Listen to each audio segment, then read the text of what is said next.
Tom here. I'm back. Today we're going to do a little bit on the 2-inch thick Teak countertop for the boat Think Tank 2. As in the other video we showed, it had the original Formica top to it, and this client has chosen to go with 2-inch Teak. So it's a rather large slab, and to do that we've got to laminate many pieces. Even though they're 11 inches wide, we've got to laminate them all together. I've already started that process with 3 of the boards laminated of the full length. The next ones that go in will be the shorter ones like this to generate the L. So, but first what I have to do after laminating the first group together is I've got to sand it all smooth so we can keep a smooth surface going across the entire countertop. And that's a bit of a process too. Bigger commissions require more sandpaper, bigger sanders, more space, more sand, more dirt, more. Okay, now here's the job. We're going to do the sanding. I go with 2 grits. I use an 80, and a 120.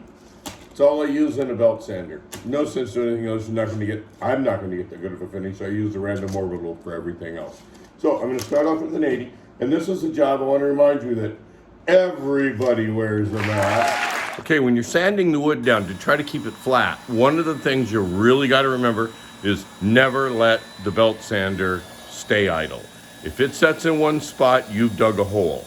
So what you want to do is it floats it back and forth. You float it back and forth, and it just kind of rides on top, and you can feel the high spots and you can feel the low spots. And you work with like an X pattern on those to get them out.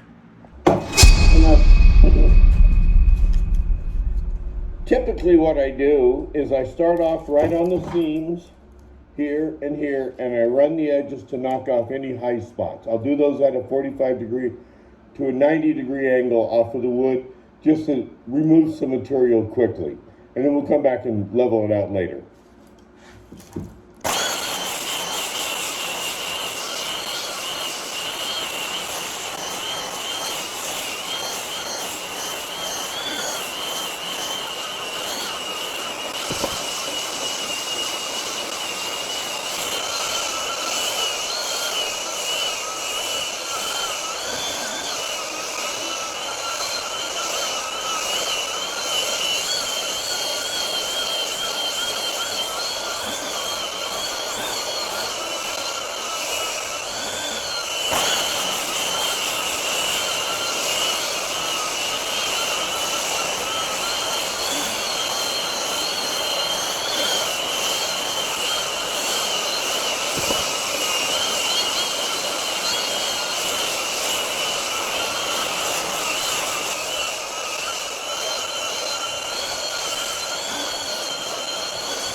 So there you have it. We got a flat top. Okay, so there's the sanded board. I will say, some pretty good looking seams in that wood.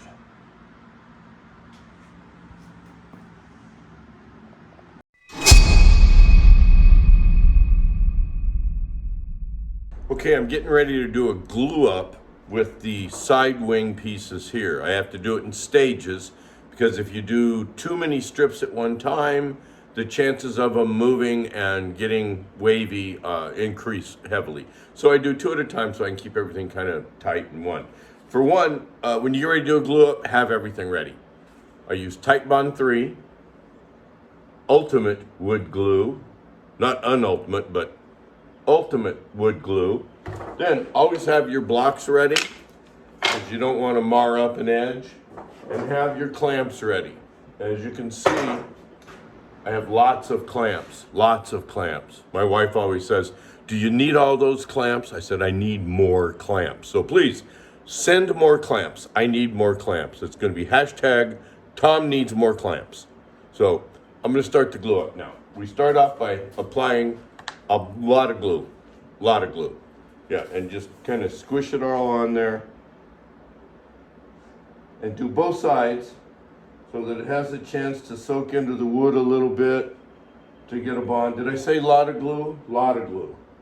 Yeah. Also, on the tabletop, I've laid down a sheet of wax paper to keep the glue, the lot of glue, from sticking to the tabletop and mushing all over the place.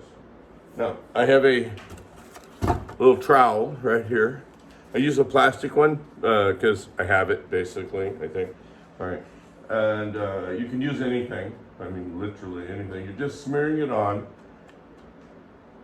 And you want to smear it on real well all over the thing so it gets a good bond adhesion to the wood in case there's any voids in the clamp up. Because that's one of the other things I do. And some guys, you know, everybody does it different, I guess, you know. But what I do is I try to take a little extra time and get a really, really straight, flat edge on my joiner.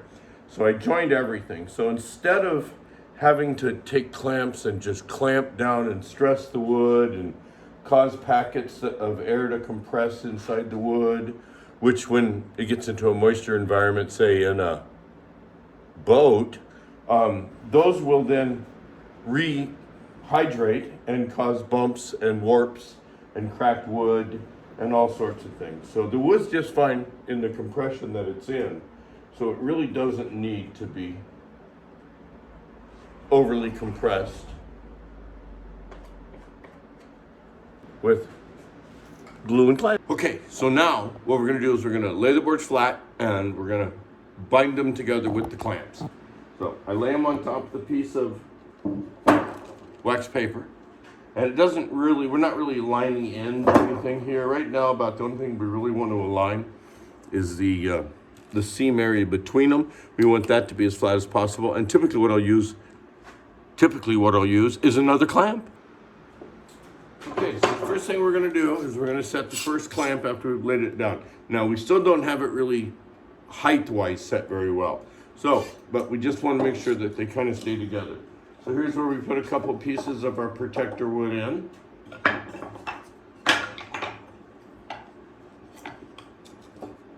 And try to keep this even on the wood. Went too far. Try to keep this even here. And then just give it a couple of quick turns. Not tight, just a couple of turns to hold it kind of, you know, together. Then I slide it off the end of the board. And there's where I put the other clamp. And what this one does is, and I'll show you a tight shot of that here. Put that clamp in there. Then these we have on, so we know we got a good surface, flat surface there. And it's always good to have some rags available to wipe the squeeze out off. Easier to wipe off when it's wet than when it's dry, I'll tell you that. Okay, so let me get the rest of the clamps on here.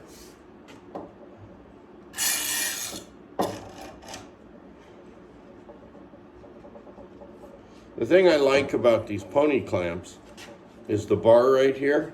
It flexes the more power you put on it. And so it gives it a constant tension to it. So even after, say, if you clamp it down and the wood shrinks up, you know, a little skosh from something, humidity, whatever, it compensates for that. So you get a nice, clean, even seam. Ooh, a little there.